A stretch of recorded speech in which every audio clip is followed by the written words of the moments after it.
பெரிய power centre தமிழகத்தின் ஒரு பெரிய சேனலை வாங்கிட்டதாக சொல்லப்படுது. நம்மெல்லாம் இப்போ லெட்டர்னு சொன்னோன்னா 4 நாள் ஆகும், ஸ்பீட் போஸ்ட்னா அடுத்த நாள் வரும்.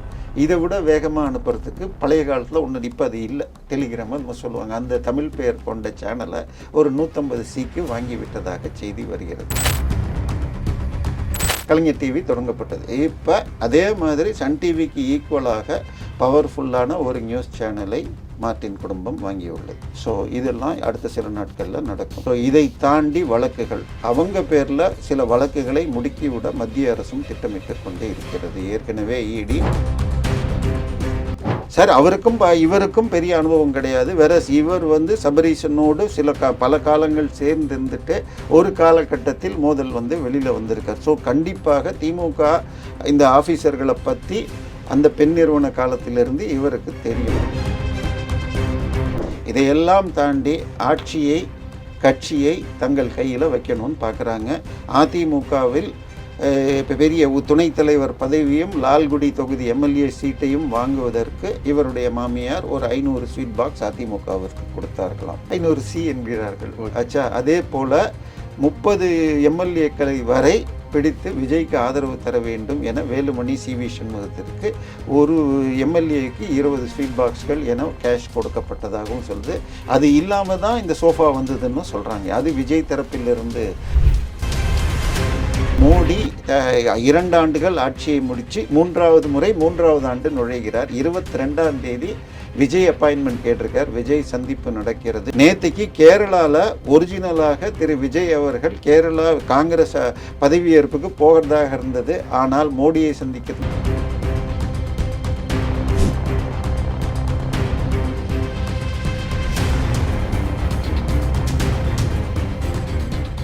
ரியல் ஒன் உறவுகளே, நடுநிலையோடு பொறுப்புடன் செய்திகளை வழங்கி பல லட்சக்கணக்கான மக்களின் நம்பிக்கையை பெற்ற நமது சேனலின் வளர்ச்சிக்கு உங்கள் ஆதரவு தேவை. இந்த ஊடக பயணம் தொடர்ந்து வலுப்பெற திரையில் தெரியும் QR கோட் ஸ்கேன் செய்தோ அல்லது டிஸ்கிரிப்ஷனில் உள்ள வங்கி விவரங்கள் மூலம் உங்களால் முடிந்த அளவு சப்போர்ட் செய்யுங்கள். உங்கள் ஒவ்வொரு ஆதரவும் நமது குரலை இன்னும் பல லட்சம் பேரிடம் கொண்டு செல்ல உதவும்.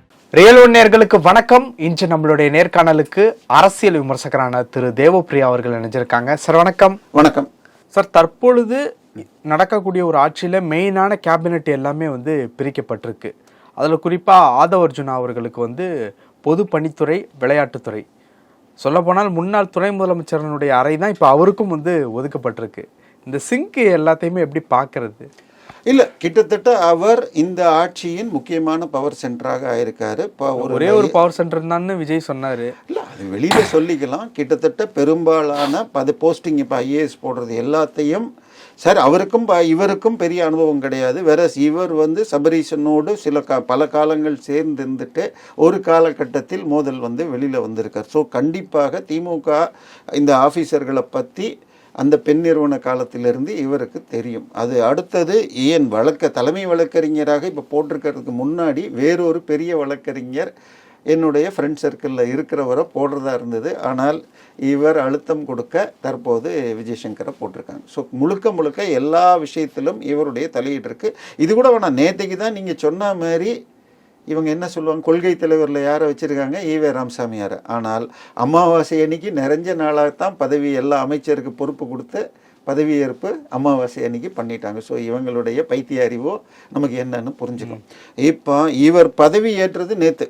ஆனால் நான் 3 நாள் முன்னாடி கட்டுமான தொழிலின் பெரிய தலைவர்கள் அனைவர்களும், அது தவிர பாஷ்யம் உட்பட இது பில்டர்ஸ் அசோசியேஷன் மற்றும் இன்ஜினியர்ஸ் இந்தியா சார்பாக போய் இது நீங்கள் இப்போ இந்த ஒவ்வொரு ரோட்லேயும் என்ன கைட்லைன் ரேட்டு, அந்த ரேட்டை இப்போ மாற்றணும். போன ஆட்சியில் ஆரம்பித்து சில வழக்குகளால் தேங்கி கிடக்கு. அதை மாத்திரப்ப இப்போ ஏற்கனவே ஜாஸ்தி விற்றதை வச்சு தான் டிசைட் பண்ணுவாங்க. இந்த தெருவுலையே ஒருத்தர் ஜாஸ்தி போட்டிருக்காரு, அப்படி போடக்கூடாதுன்னு ஒரு கொடுத்துருக்காங்க. இவரை போய் சந்திச்சு இப்போ இவருக்கு அந்த டிபார்ட்மெண்ட் கொடுக்கலங்கிறப்ப எதுக்கு இவரை போய் சந்திக்கணும்? கிட்டத்தட்ட அதே மாதிரி EB தொழிலை பற்றியும் ஏதோ ஒரு கமெண்ட் அடித்தார். வில்லிவாக்கத்தில் பேசுகிறப்ப வில்லிவாக்கம் இது அதுக்கு பேர் என்ன சொல்கிறது, ஏரி 600 ஏக்கர் ஏரியை இன்றைக்கி 110 ஏக்கர் தான் இருக்குது. அதில் ஆக்கிரமிப்புகள் அகற்றுறதுக்கு கோர்ட்டு தீர்ப்பு இருக்குது. அந்த ஆக்கிரமிப்புகள் எதையும் அகற்றாதீர்கள். அப்போ கோர்ட்டை மீறி தான் இவங்க இருக்க போகிறாங்களா? இதையெல்லாம் தாண்டி ஆட்சியை கட்சியை தங்கள் கையில் வைக்கணும்னு பார்க்குறாங்க. அதிமுகவில் இப்போ பெரிய துணைத் தலைவர் பதவியும் லால்குடி தொகுதி எம்எல்ஏ சீட்டையும் வாங்குவதற்கு இவருடைய மாமியார் ஒரு 500 ஸ்வீட் பாக்ஸ் அதிமுகவிற்கு கொடுத்தார்களாம். ஆச்சா, எவ்வளோ சார் வருது? 500 ஸ்வீட் பாக்ஸ். 500 ஸ்வீட் பாக்ஸ்னா 500 சி என்கிறார்கள். ஆச்சா, அதே போல் 30 எம்எல்ஏக்களை வரை பிடித்து விஜய்க்கு ஆதரவு தர வேண்டும் என வேலுமணி சிவி சண்முகத்திற்கு ஒரு எம்எல்ஏக்கு 20 ஸ்வீட் பாக்ஸ்கள் என கேஷ் கொடுக்கப்பட்டதாகவும் சொல்லுது. அது இல்லாமல் தான் இந்த சோஃபா வந்ததுன்னு சொல்கிறாங்க. அது விஜய் தரப்பிலிருந்து வருவது சோஃபா. இது வந்து விஜய் இவங்க லீமா ரோஸ் சார்பாக கொடுக்குதுன்றாங்க. இது வரைக்கும் இப்போ சன் டிவி இவங்களுக்கு ஆதரவு, கலைஞர் டிவி இவங்களுக்கே சொந்தமானது திமுகவிற்கு. அதிமுகவிற்கு ஜெய் நியூஸ் இருந்துச்சு. இப்போ அது வந்து சிவி சண்முகம் எடுத்துக்க அதிமுக இன்னொரு சேனல் தொடங்கணும்னு யோசிக்கிறதாக இபிஎஸ்ன்னு ஒரு செய்தி வந்தது. இப்போ தாவேகாக்கு வேணும்ன உடனே இந்த பெரிய பவர் சென்டர் தமிழகத்தின் ஒரு பெரிய சேனலை வாங்கிட்டதாக சொல்லப்படுது. நம்மளாம் இப்போ லெட்டர்னு சொன்னோன்னா 4 நாள் ஆகும், ஸ்பீட் போஸ்ட்னா அடுத்த நாள் வரும். இதை விட வேகமாக அனுப்புறதுக்கு பழைய காலத்தில் ஒன்று இப்போ அது இல்லை, டெலிகிராம் நம்ம சொல்லுவாங்க. அந்த தமிழ் பெயர் கொண்ட சேனலை ஒரு 150 சிக்கு வாங்கி விட்டதாக செய்தி வருகிறது. சரியா? ஸோ இந்த குடும்பம் வாங்கிட்டாங்க. தாவேக்காவுக்கு ஒரு சேனல் வேணும்னு இன்னும் சொல்ல போனால் தாவேக்காவை கட்டுப்படுத்த இந்த குடும்பத்து கையில் ஒரு பெரிய சேனல் இருக்கும். ஏன்னா கலைஞர் டிவி இது சன் டிவியை வச்சு நம்மளை கட்டுப்படுத்துகிறாங்கன்னு சொல்லி தான் கலைஞர் டிவி ஆரம்பிக்கணும்னு அங்கே இருந்த சரத் ரெட்டியை கூப்பிட்டுட்டு அவருக்கு சாராய லைசன்ஸை கொடுத்து கலைஞர் டிவி தொடங்கப்பட்டது. இப்போ அதே மாதிரி சன் டிவிக்கு ஈக்குவலாக பவர்ஃபுல்லான ஒரு நியூஸ் சேனலை மார்ட்டின் குடும்பம் வாங்கியுள்ளது. ஸோ இதெல்லாம் அடுத்த சில நாட்களில் நடக்கும். ஸோ இதை தாண்டி வழக்குகள், அவங்க பேரில் சில வழக்குகளை முடுக்கிவிட மத்திய அரசும் திட்டமிட்டு கொண்டே இருக்கிறது. ஏற்கனவே இடி 1500 கோடிக்கு மார்ட்டின் பேரில் சில சொத்துக்கள், ஆதவ் பேரில் சில சொத்துக்கள் எல்லாம் முடக்கி வச்சிருக்கு.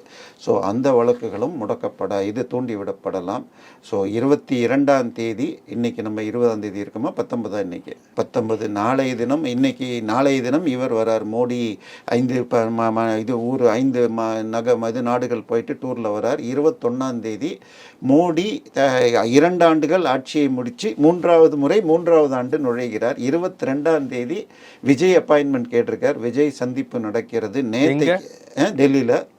நேற்றுக்கு கேரளாவில் ஒரிஜினலாக திரு விஜய் அவர்கள் கேரளா காங்கிரஸ் பதவியேற்புக்கு போகிறதாக இருந்தது. ஆனால் மோடியை சந்திக்கிறதுக்கு முன்னாடி வேண்டாம், காங்கிரஸோடு அதிகமாக ஒட்டிக்க வேணான்னு விஜய் அதுக்கு போகாமல் நேற்று ஒதுங்கிட்டார். அமாவாசை அன்னைக்கு தன்னுடைய அமைச்சர்கள் பதவியேற்கிறதுக்கு தானே போய் கூட்டிகிட்டு போய் திரு செங்கோட்டையன் புசி ஆனந்துக்கெல்லாம் சேரில் போய் உட்காத்தி வச்சார்னு பார்த்தோம்.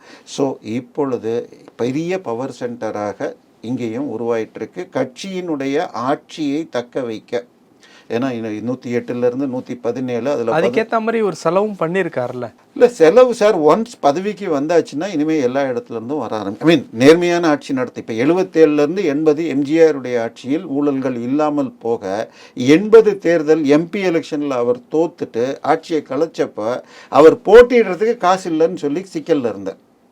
பட் அதன் பிறகுதான் அவர் இந்த கல்லூரிகள் பிரைவேட்டைசேஷன், சாராயத்தை திறந்து விடுறதெல்லாம் பண்ணார்.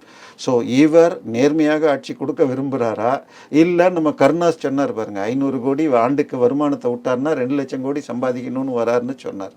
ஸோ அப்படி செய்யாமல் உறுதியாக செய்கிறாரா, இல்லை இந்த பவர் சென்டர்கிட்ட, ஏன்னா இவருடைய அனுபவம், ஏன்னா ஒன்றுமே இல்லைன்னா அந்த லெட்டர் கொடுத்தப்பயே சிங்கிள் லார்ஜஸ்ட் பார்ட்டின்னு கொடுத்துருந்தா கவர்னர் ஒன்றுமே பண்ணியிருக்க முடியாது.